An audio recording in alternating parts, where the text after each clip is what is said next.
Hello everyone, welcome to Civil Engineering and Stuff. And in today's video, we are going to discuss about traffic signal design. So, in the previous lecture related to traffic signals, we discussed about the type of traffic signals that are there and how their coordination is decided. Depending upon the requirement, we set the type of traffic signals and the coordinated traffic signal design that we discussed in the previous lecture. In today's video, we are going to discuss about the design of traffic signal timing.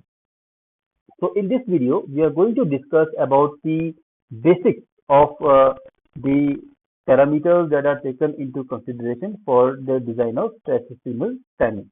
Alright, so it will be a basic foundation regarding the traffic signal timing.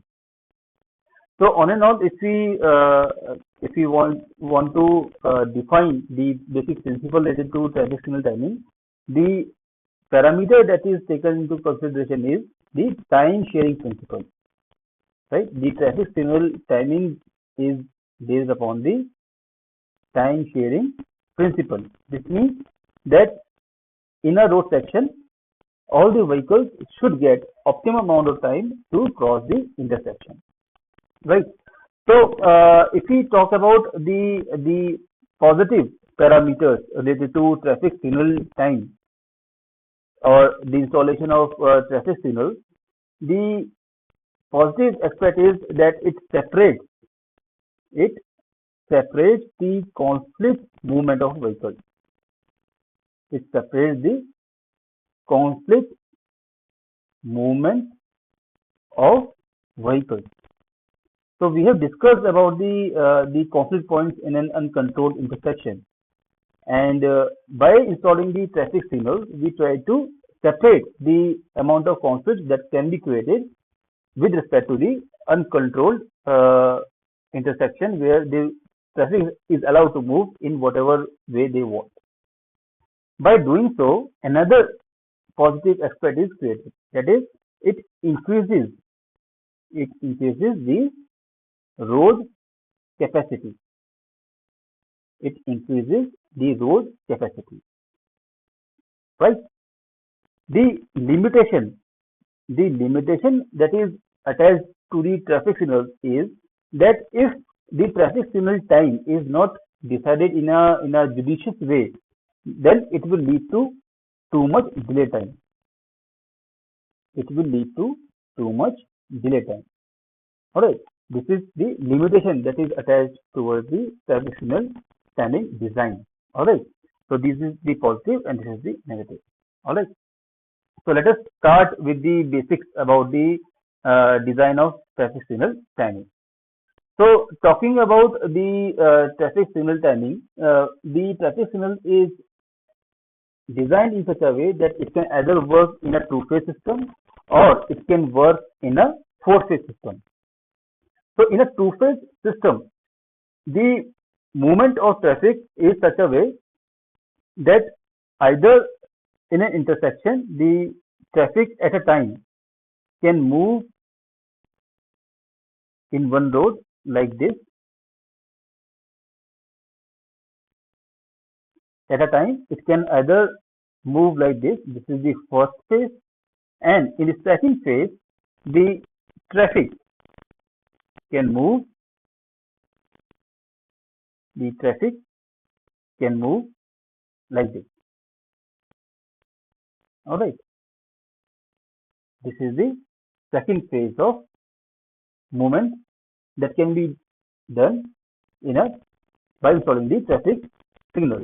So when this happens, this is called as the two-phase system, right? Through by designing these two phases, the traffic can be allowed to move. But in case where the traffic volume is very high, so instead of two-phase, four-phase traffic signal system is decided. So in a four-phase traffic system, these type of traffic phase systems are used in urban areas where the traffic volume is very high and the turning movement is comparable with the throw movement. So in a four-phase traffic signal movement, what happens is, in the first phase, the traffic can go like this. It, it can go like this. It can go like this, and it can go like this, right? The another way, or another possible way in which the traffic can move is, traffic can move like this. In the first, this is the second way the traffic can move. The third way the traffic can move, and this is the fourth way the traffic can move. This is another possibility, the second possible way of providing a four-phase traffic signal system. The third possibility can be, it can move like this. The traffic can at a time can move like this. The traffic can move like this, and the fourth phase, in fourth phase the traffic can move like this. Alright, this is the third possible way where the four phase traffic signal can move. Alright, so in a four phase, these are the three possible ways: first, second, and third way in which a four phase traffic signal can be designed. Alright,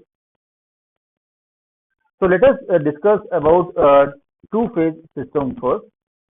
Alright, let us discuss about two phase system first. So in a two phase system, let us say that this is our intersection over which we have to install the traffic signal. This is an intersection. This is road A and this is road B, over which we have to install a traffic signal. Alright. So we know in a traffic signal we have three lights, right? We have three lights. We have the red light, we have yellow, that we can also call as the amber, and then we have the green light. We have red, we have yellow, or what we are going to define as amber, and then we have green light. Alright, so now listen very carefully. We have road A, we have road B. Now let us say in road A, we have allowed the movement of traffic. In road A, we have allowed the movement of traffic. This means that now in road A, we have green at road A, right? So when there is green at road A, after green we will have amber. After green we will have amber. Amber is a traffic light that is used for warning, right? It is used as a warning for the ongoing traffic, the traffic that is right now moving in road A, to tell that now it's going to be red. So beware, either cross this intersection or stop and wait for the next green light to come, right? So if you think, when it is green and amber at road A, so what do you think will be in road B? I'll again repeat, if it is green and amber in road A, so in road B, what will be the traffic light? In road B, the traffic light will be red, right? The traffic light at road A will be red. There will be red at road B. Clear? Because the traffic has to stop in road B in order to ensure that there is safe passage for road A. Likewise,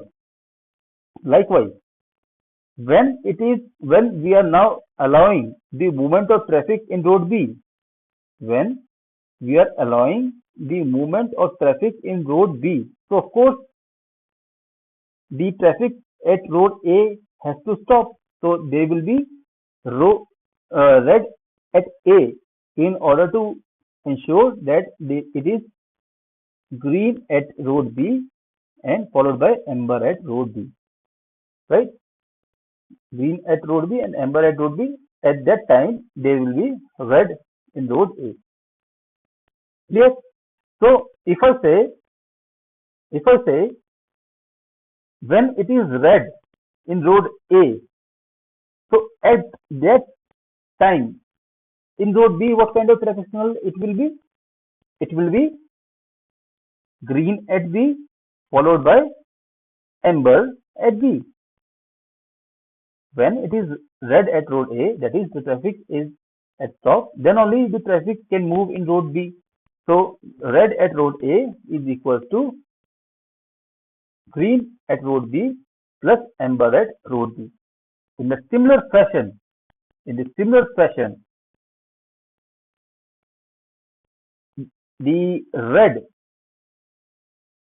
in a similar fashion, the red at road B, when it is red at road B, it will be green at road A as well as amber at road A, right?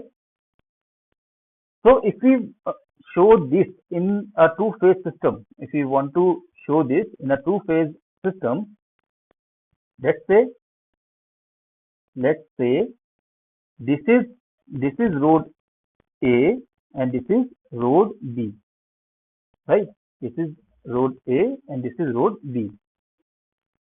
So when it is, let's say it is red, when we have red at road A, when we have red at road A, what will be in road B? In road B, we will have green in road B and we will have amber in road B. We will have green in road B as well as we will have amber at road B, right? And at the same time, if we say we have red in road B, if we say that there is a time period where there is red at road B, then in road A, we will have green in road A and we will have amber in road A. Clear? We will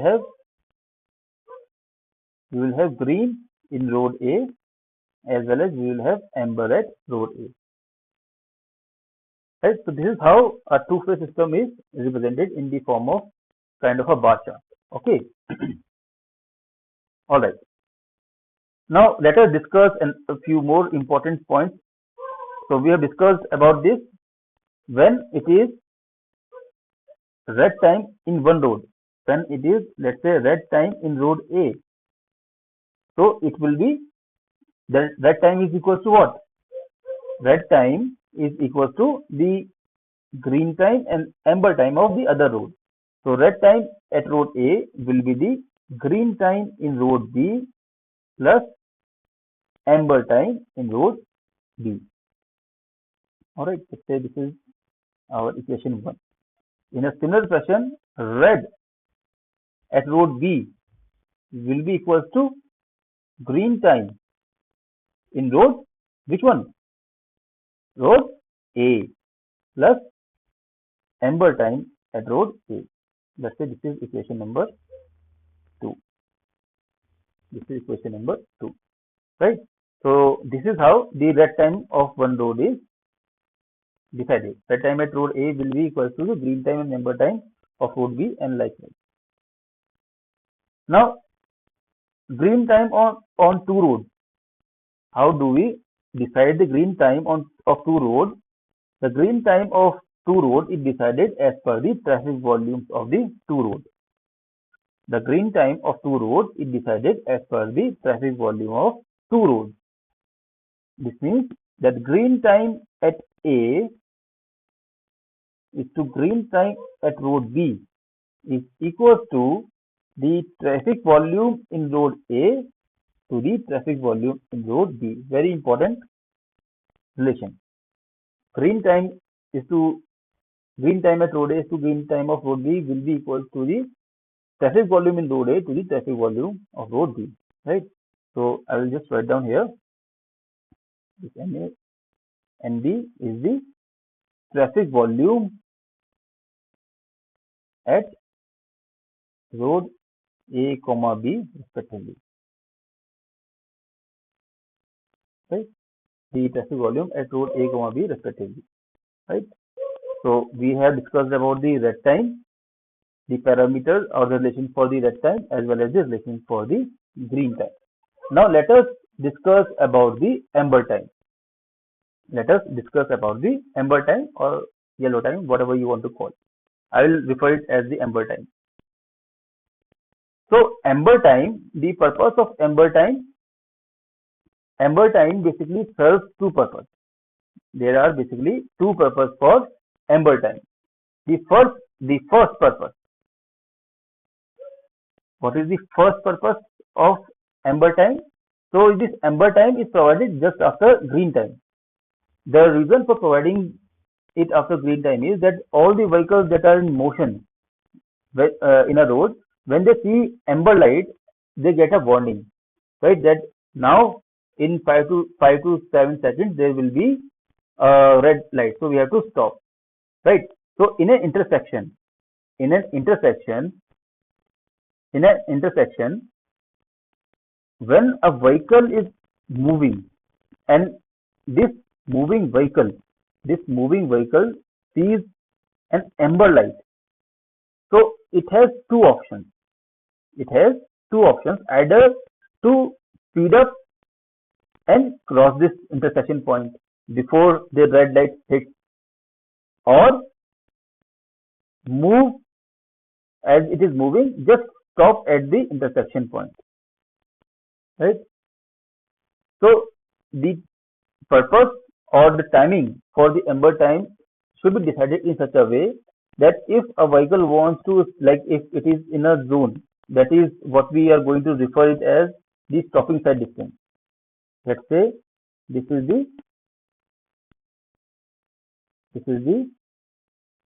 stopping sight distance, right? Let us say this intersection zone is the stopping sight distance. So what we want the amber time to be is, if a vehicle is within this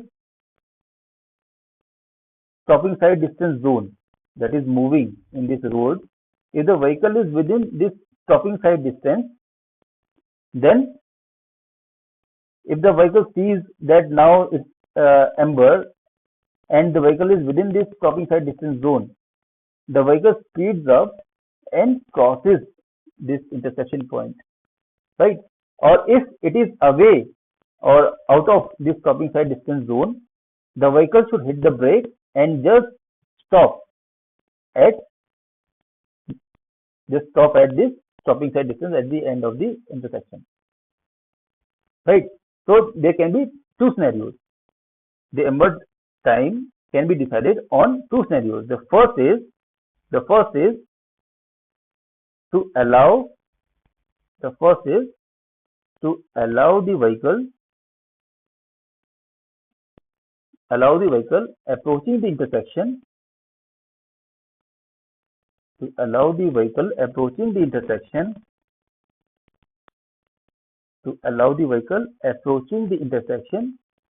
to stop before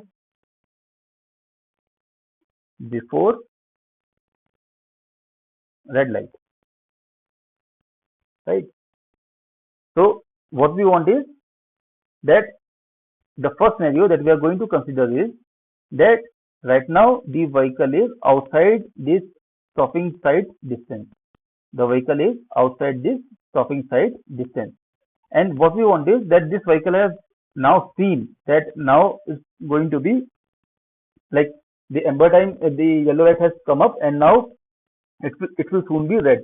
So the vehicle that was moving, we want as soon as the vehicle sees the amber light, it hits the brake and it stops just at this point in between the SSD zone, the stopping sight distance zone, right? The vehicle is outside the SSD zone and it sees the amber light, it hits the brake and it should just stop here, right, at a safe distance. Right, this is what we want. Right now the vehicle is outside the SSD zone. This is the case number 1. So do that, to do that, let's say let's say the design speed of the vehicle is v. The design speed of vehicle is v meter per second.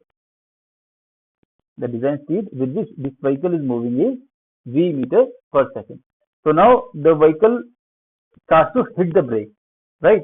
So it will de-accelerate, it will retard with certain with certain negative acceleration, right?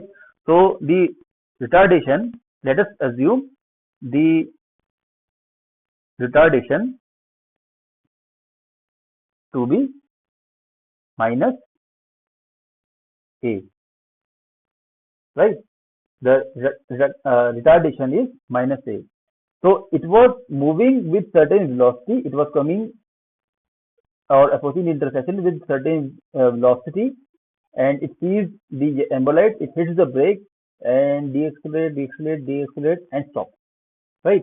So the final velocity of this vehicle is 0, right? So we already know v equal to u plus at. In this case, since it is deacceleration, so it is minus a. So minus a, the final velocity is 0. The velocity with which it was moving is the design speed, that is v, and it takes time t to stop, right? So the value of t will be v by a. T means the amber time, that we want to be that safe time at which the vehicle can safely deaccelerate and stop here, right? That is the time period of the amber time that we want, right? So this is the one factor that is we are going to consider. Now this amber time will also include one parameter called as the reaction time, TR, that is called as the reaction time, because the vehicle has to react to that of the change in the traffic light, right? So the vehicle is moving, it sees the light turning amber, it anticipates, it reacts to this situation, and then it hits the brake, right? It takes certain time, TR, to react to this, right? And then it hits the brake, it deaccelerates, reaches to the final velocity to be 0 and stops there, correct? So the overall amber time,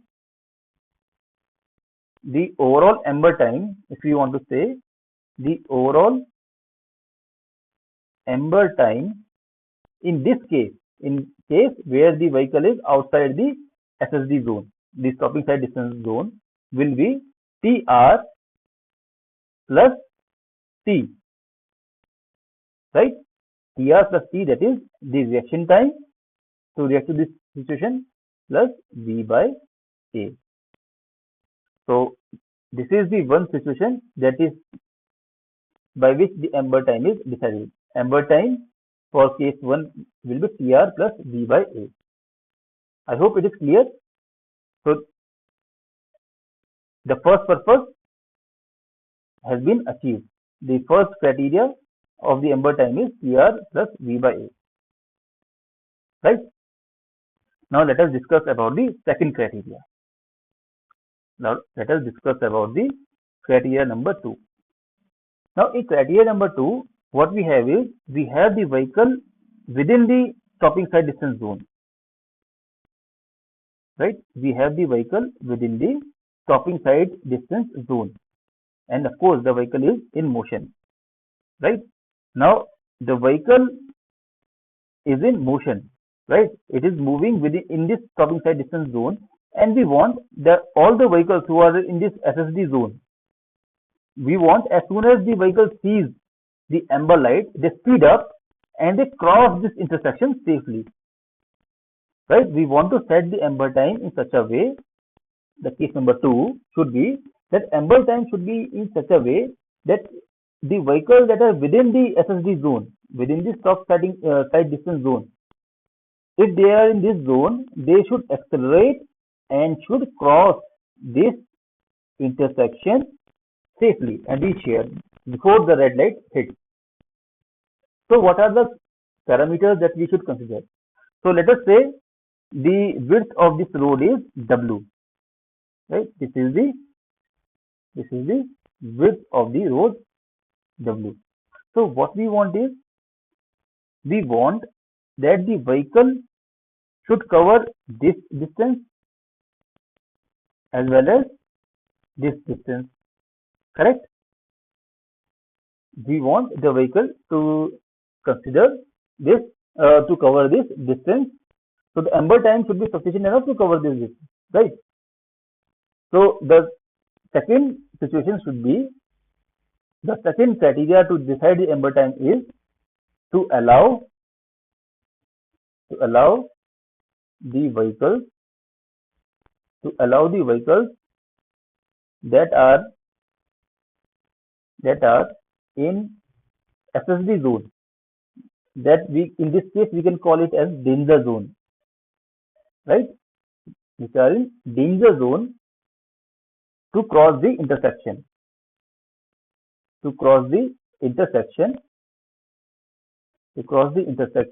completely, right? To allow the vehicles that are in this SSD zone, which we can also call it as danger zone in this case, to cross this intersection completely, right? So what we are interested in is in the time period. Time is equals to distance upon speed, right? So this is our design speed that we have already assumed, right? This is our design speed. Now what is the distance that is needed to be covered, right? What is the distance of this vehicle that is in danger zone to be covered? The first is this SSD zone, and second is this W, correct? But if you observe, so let's say vehicle is in this SSD zone, so the distance that is covered by the vehicle is this much. Then we are saying W is this much. But if you see here, the vehicle is still at this point, right? At red light, the vehicle is here. It has not completely crossed. Why? The reason is, we have not considered the length of the vehicle. That is why, right? We have not considered the length of the vehicle. I'll again repeat. If the vehicle is in this SSD zone, the vehicle is in this SSD zone. This is our SSD zone. This is the width, right? Now the vehicle has to cover this whole section so as to be safe, right? The vehicle has to be here before the red light hits, because as soon as it is red for this road, the vehicle from this road will start to move, right? So we want the vehicle to be here, our vehicle to be here. So the distance that it has to cover, SSD, then W, right? But if you see, the end or the rear of the vehicle is still in between the conflict zone. So if we consider the length of the vehicle L, then the vehicle has covered the required distance, correct? So if we say, let's say if